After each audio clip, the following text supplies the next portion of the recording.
Are you the leader of a company, a business unit, or a team? Are you worried about the sustainability of your business?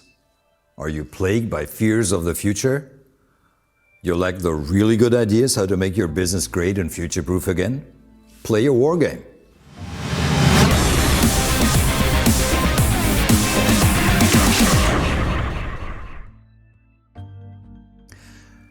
A war game is a very exciting and thrilling experience.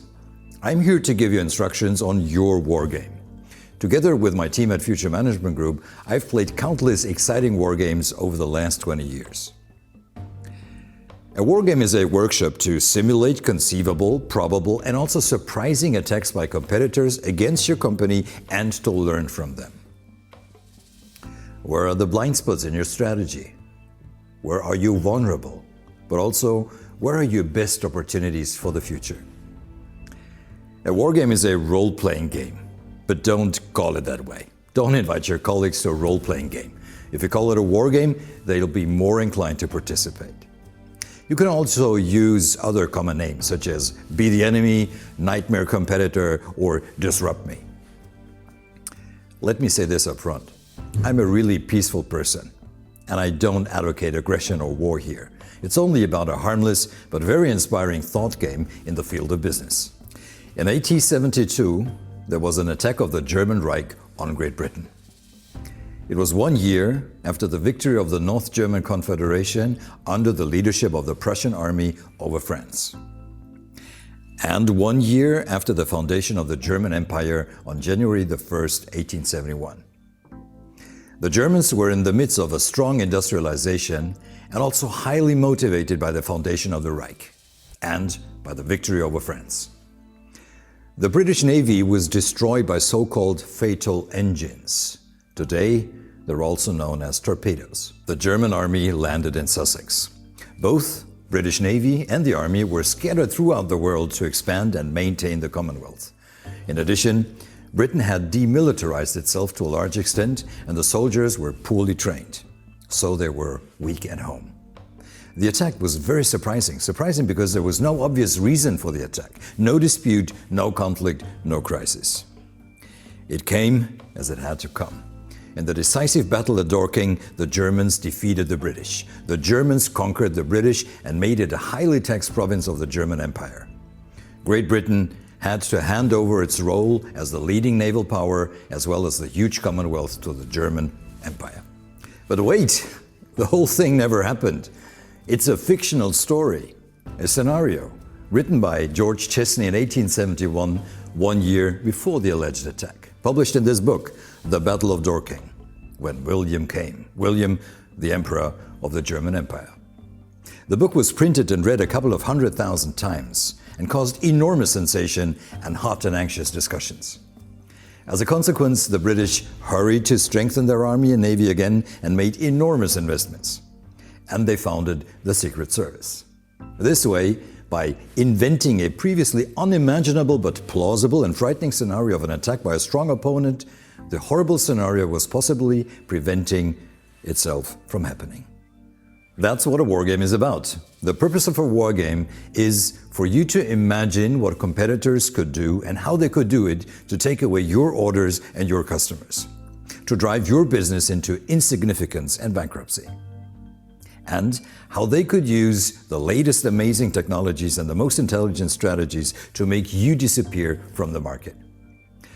But a war game is supposed to deliberately scare your team only in the first part, in order to wake up a possibly too complacent team.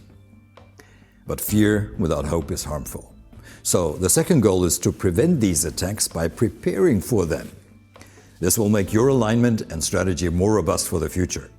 That's why many government agencies and enterprises simulate attacks on their IT or infrastructure in order to recognize and eliminate the weak points.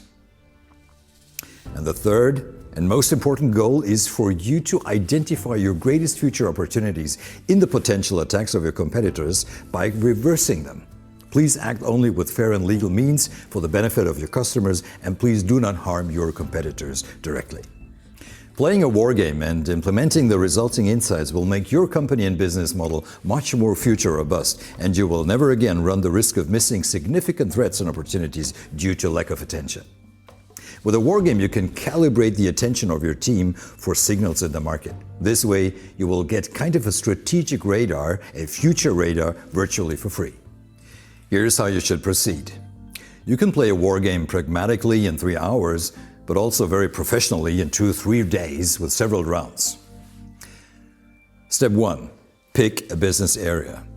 You can use your current company and business model as the object of attack, or if you have a vision for the future, your future company, future business model, you can use this as the object of attack. With this, you can perfectly check whether your vision and strategy is future robust. Determine for which effects customers pay your company. Don't focus on the tangible products and services, but on the effects that customers really buy. So, not on the car, but on mobility, fun, joy, prestige, and not on health insurance, but on the feeling of security as the desired effect. Step 2. Pick the competitors. Choose real, potential, and imaginary competitors. Take competitors who you respect, who you hate, ones that already exist, and those who do not yet exist. Make sure that you always include a rich, intelligent, and aggressive Chinese as a competitor, and if they're not there yet, be sure they will come. And add Alphabet as a competitor, the mother of Google, so that you can also think of the totally digital disruptions. In any case, you have to bring the nightmare competitors into the game. Step 3. Put yourself in the role of your competitors. Put 2, 3, or more people of your team in the role of a competitor, depending on the size of your group. Provide the teams with thinking tools, such as a list of innovative technologies that are emerging in your industry, or visualize the elements of your business model that can be attacked.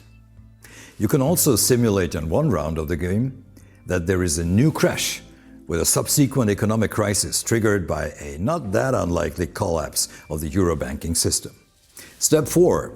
Now let your competitors attack your business. So your competitor teams attack your company and your business model with the knowledge of your business model. These are your people, right? You'll be surprised, you'll be amazed what your employees can think of. That way you can simulate what could really happen in the future or at any time from now. You simulate the attacks that you are afraid of. But you can only get rid of these fears about the future and rid of the feeling of being threatened if you face those fears, deal with them, and make provisions for when the scenarios really happen. Step 5. Now identify the impacts of the attacks. Now switch roles. Your competitor teams now become teams of your company again. Leave one person from each competitor team in his or her role. He or she will then present to the team the attacks that the competitor team has selected as the most effective, most dangerous, and most harmful for you. Now you can see what impacts the attacks are having on your organization's success factors, where you are vulnerable, and then you can see where and how bad the impacts of the attacks would be. So the teams then evaluate and decide what to neglect and what to take care of. Step 6. Develop contingency strategies. These are preventive strategies, i.e. measures that you can already implement today, either to prevent competitors from attacking, for example by patent protection or better contracts with your customers, or measures that can keep the consequences of the attack to a minimum. And acute strategies. Acute strategies that you can prepare and take out of your drawer in case the attack scenario really happens. Step 7. Develop your opportunities. The attacks by your competitors are, if you reverse them, exactly the opportunities you need for your future.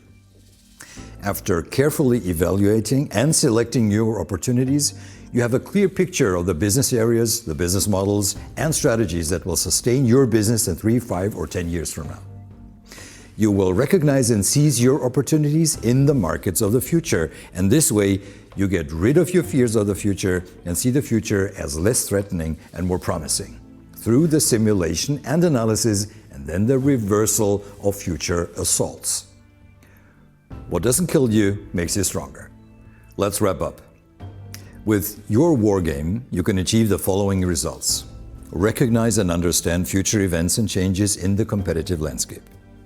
Identify and understand the potential strategies, moves, and activities of your competitors, existing ones and non-existing ones. Derive your own opportunities from the strategies and moves of your competitors.